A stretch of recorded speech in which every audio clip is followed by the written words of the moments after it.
Remember those endless summer nights? The air's thick, cicadas buzzing, and you're huddled with friends around a flickering TV, Oh, yeah. watching some, truly terrifying movie on VHS. That feeling, discovering horror that just stuck with you. Definitely. Well, today we're firing up the time machine. We're going back to a really unique era for that, the 90s. Right. And our mission here for this deep dive is basically to pull out the key insights from the sources you've shared with us.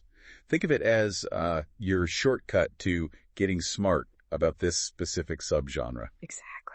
We've got this hand-picked list, and it's really like a survival guide, for exploring these iconic memories, getting why they hit so hard, not just what they were. Yeah, because the 90s, that's when horror got, smarter, scarier, and honestly, way more stylish. It wasn't just jump scares. Not at all. It was evolving. So we're on a mission today. Recapture that thrill of summer fear. Really dig into the best the decade offered. Okay, let's get into it. So, thinking beyond just, the obvious stuff like cheap scares or beach settings, what makes 90s summer horror so distinct? What gives it that specific vibe we still kind of feel today? Well, it's interesting because it really was this, perfect storm of things coming together. First off, you absolutely have to talk about VHS culture. That shift was seismic. Right, blockbuster nights. Exactly. Your local Blockbuster or whatever video store you had, that was ground zero. Summer movies hit the big screen, sure, but then pretty quickly they landed on those VHS shelves. And became sleepover staples. Totally. Or, cozy winter marathons. That whole rental culture, it just made horror so accessible. It turned the video store aisle into this, personal film school. Mm-hmm. And it created this shared language. And those VHS covers, they weren't just packaging. They were like an art form, these visceral promises of what was inside. They totally shaped your expectations before you even hit play. That's such a great point about the covers. They really were a pre-show experience. So how did that accessibility, that sort of democratic feel, change the stories being told? I think it encouraged filmmakers to be a bit bolder, especially with what you might call the evolved horror royalty. The 90s gave us this whole new breed of scream queens and slasher villains. They just shattered the old molds. How so? Well, these weren't your typical 80s final girls just kind of stumbling around. Think about Neve Campbell in Scream, or Sarah Michelle Gellar in I Know What You Did Last Summer. They completely redefined the scream queen. Right, they fought back. Yeah. They were smart, they were self-aware, and they used actual strategy. They weren't just victims waiting to be saved. They were active players in their own survival. That must have felt so different for audiences back then. No more just yelling, "Don't go in there," at the screen quite as much. Right. And what about the villains? Did they change too? Oh, absolutely. The villains often became way more psychological, less purely supernatural. Take Ghostface using the phone. That brought the terror right into your house, blurred those lines. Super personal. Exactly. And films like I Know What You Did Last Summer, they perfected that whole sins of summer past formula.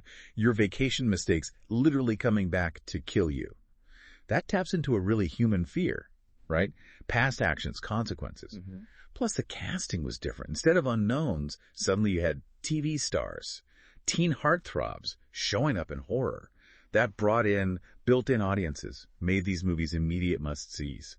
So connecting the dots here, it sounds like these films weren't just entertaining you for 90 minutes. They were fundamentally changing the rules of the horror game. How did they pull that off beyond just casting? They absolutely did. A huge part of it was the rise of self-aware storytelling. Films started acknowledging the tropes, almost winking at the audience. Like they knew you knew the rules. Precisely. Characters would literally sit there and discuss how to survive a slasher movie while they were in one. Yeah. That meta-commentary was brilliant. It broke the fourth wall in a way that really connected with horror fans who, grew up watching these things. It's like the movie was in on it with you. That had to be so refreshing after years of more straightforward scares. It really was. Yeah. And then you layer on the iconic soundtracks. That's something 90s summer horror just nailed that perfect marriage of alternative rock and terror. Oh yeah, the music was key. These weren't just background scores. They were carefully curated playlists that basically defined the era's cool, like Scream famously pairing, Goo Goo Dolls with brutal kills. Yeah. That contrast, radio-friendly pop rock and sudden violence, it created this really unsettling vibe you couldn't shake. It anchored the horror in that very specific kind of stylish 90s aesthetic. Okay, this is where it gets really good. Let's dive into some specific films that capture these trends, starting with the big one, the one that arguably revived the whole genre and really codified that meta stuff you mentioned. Yeah, you got to start with Scream, 1996. directed by the master, Wes Craven.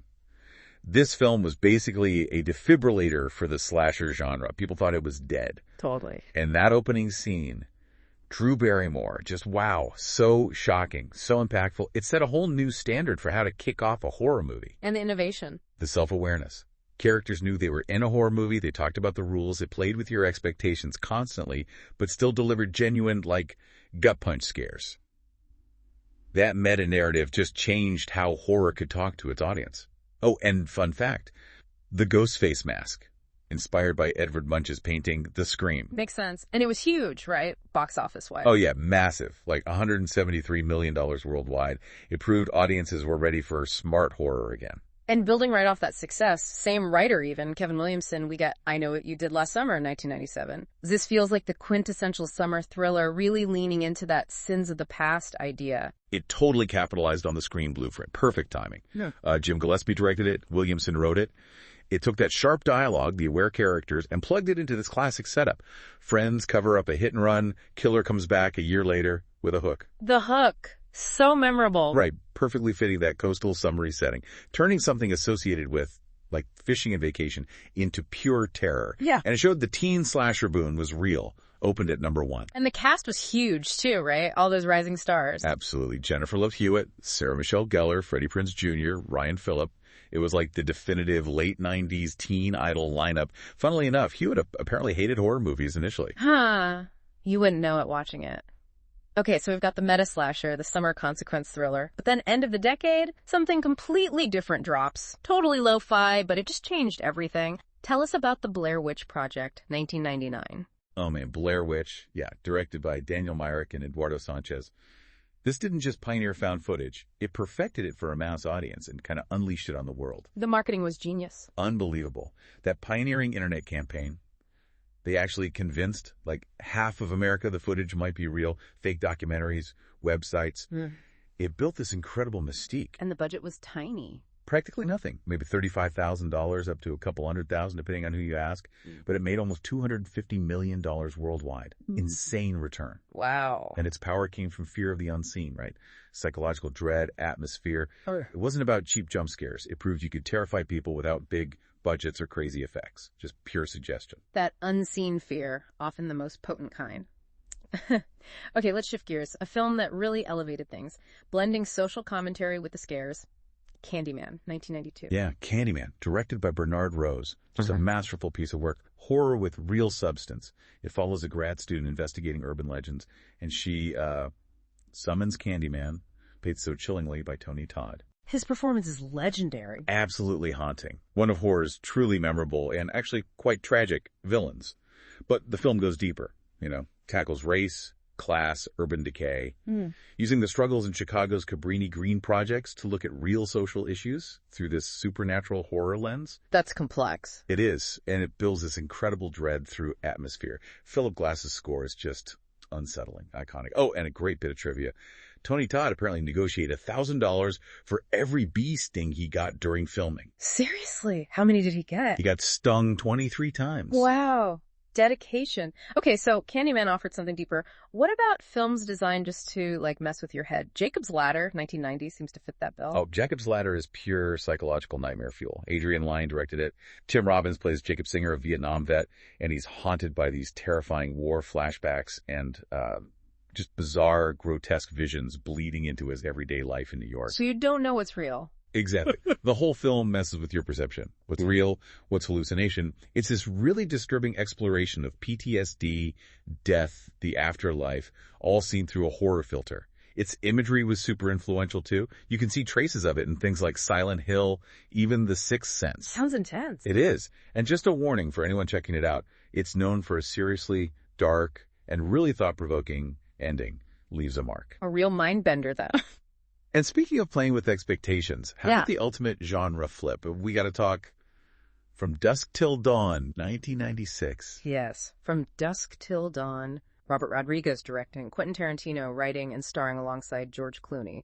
This film is just a masterclass in pulling the rug out from under the audience. How does it do that? It starts out as this gritty, violent crime thriller. Two criminal brothers, the Gecko brothers, on the run, taking hostages. You think you know what kind of movie you're in for. Right, like a Tarantino crime flick. Exactly. And then halfway through, they get to this remote Mexican truck stop bar called the Titty Twister. And suddenly, boom, it becomes an insane, full-throttle vampire bloodbath. Just completely switches gears. Completely. And George Clooney's just effortlessly cool in it. Maybe his coolest role before, like Ocean's 11.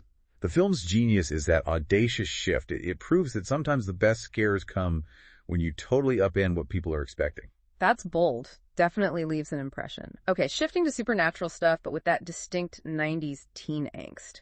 What about The Craft, 1996? Ah, The Craft. Andrew Fleming directed this one. It's supernatural teen horror, but with actual, bite and depth. It's about 4 outcast high school girls who start practicing witchcraft. Great cast in that, too. Phenomenal. Robin Tunney, Neve Campbell again, Rachel True, and Fairuza Balk, who just absolutely steals every scene as Nancy Downs. She's iconic. She really is. But what's important about The Craft is that it's not just a simple power fantasy. It gets into the consequences, the serious price tag, as the source material put it, of messing with powers you don't fully understand. It shows the dark side of getting what you wish for. So it had a message beyond the magic. Definitely. And it resonated hugely. Apparently, it even sparked this real-world boom in teen interest in Wicca in the late 90s. Wow, a film with actual cultural ripple effects. Sticking with teens and the uncanny, what about The Faculty, 1998? Another Rodriguez-Williamson team-up, right? Yeah, The Faculty. Rodriguez directing, Williamson writing again. This one takes the alien invasion trope and drops it right into high school. Alien parasites are taking over the teachers, and it's up to the kids, the outcasts, naturally, to figure out who's who. Sounds like Invasion of the Body Snatchers meets The Breakfast Club. Kind of. It's got that paranoia, but with that sharp, self-aware Williamson dialogue, very much like Scream. And a great young cast. Josh Hartnett, Elijah Wood, Jordana Brewster. Plus Usher and Jon Stewart in early roles. Jon Stewart? No way. Yep. It's a fun, smart blend of sci-fi and horror. Weirdly released on Christmas Day, but it definitely has that summer blockbuster feel. Holds up really well. Okay, another Wes Craven entry now, one that layered in some social satire with the scares. The People Under the Stairs, 1991. Ah, The People Under the Stairs. Such a unique and, frankly, kind of bonkers film from Craven. It's surreal, darkly funny, but also genuinely horrifying. What's the basic idea? It's about this young boy, Fool, who breaks into his family's creepy landlord's house to steal money, but he discovers they have children locked up inside, and the landlords themselves are, well, monstrous. Sounds disturbing. It is, but it also brilliantly mixes horror and dark comedy with this really biting satire about wealth inequality, racism, gentrification. It uses the horror setup to make you think about some ugly societal truths. Apparently, it was loosely inspired by a real news story about burglars finding kids locked in a house. That makes it even creepier. Okay, and finally, we absolutely cannot talk 90s horror without mentioning it. Yeah. Now, technically a miniseries, but its impact was massive. Oh, absolutely essential. Even though it aired on TV in November, its shadow looms large over 90s horror, especially summer horror themes of childhood fear revisited. Tim Curry is Pennywise. Nightmare fuel. Totally. He scared an entire generation, still one of horror's most iconic villains. That performance embedded the fear of clowns deep in the culture. And the story itself? It's classic Stephen King. 7 adults return to their hometown to confront this evil entity, this clown that terrorized them as kids. Curry is chilling. The childhood flashback segments are fantastic. It just tapped into those primal fears about monsters hiding under the surface of everyday life. Its legacy is undeniable. So when you pull back and look at all these films, it's really clear, isn't it? 90s summer horror had this unique vibe, attitude, angst, plenty of teen screams. Yeah. But it wasn't just about the scares. It was about evolving horror, making it smarter, more self-aware, more stylish. Exactly right. Whether you're revisiting these out of nostalgia or maybe discovering them for the first time, they offer these, unforgettable chills. But they were more than just scary movies. They were a cultural moment. They tapped into anxieties about growing up, about secrets, about society, all wrapped up in this pop culture savvy package. They were a really crucial bridge in horror history. Yeah. Setting the stage for so much that came after. So what are you waiting for? It's your turn now. Hit play. Maybe call some friends, grab the popcorn, definitely dim the lights. Get ready for your own trip back into these classics. Yeah, do it. Because, when the sun goes down, the horror rewinds.